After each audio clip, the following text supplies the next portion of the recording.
All right, we're back to our 116 door here, and this is the same as the 126 and 123 as far as replacing the vacuum lock assembly.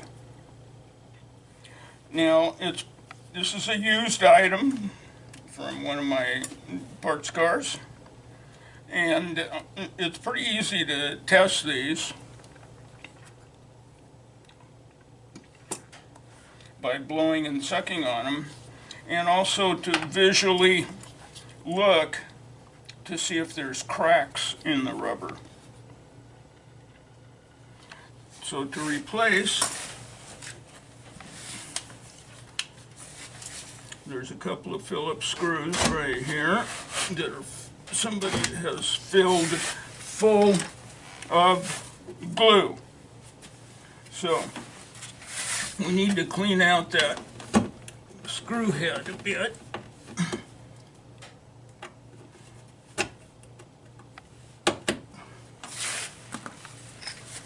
And see if we can get some good purchase on there.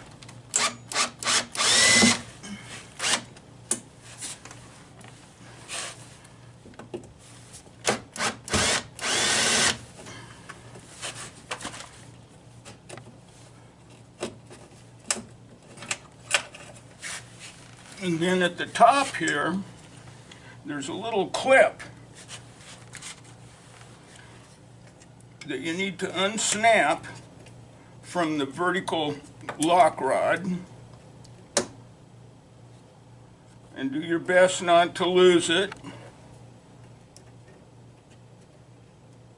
And that's what that clip looks like. Then you can disconnect, pull that rod out so you don't drop it down in the door.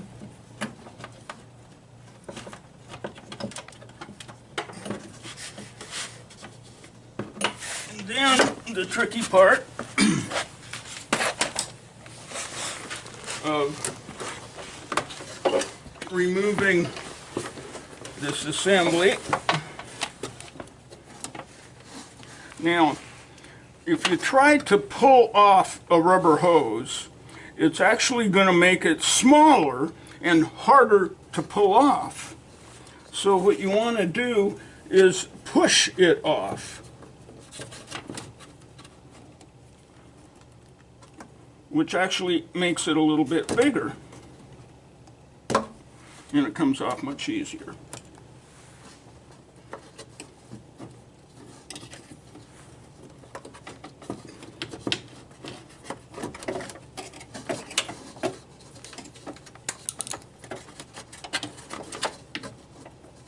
And this one happens to be tangled up with the wiring harness for the window motor. There we go. And out it comes. Okay, we've got our old actuator out, and it's got a ripped boot right there. So that's no good. I've installed another one, and when I reattach this plastic from the factory, it comes like that. I prefer to cut this with a pair of scissors and put that plastic on the other side. That way for sure the moisture is going to go inside the door and out the door drains instead of onto your sill.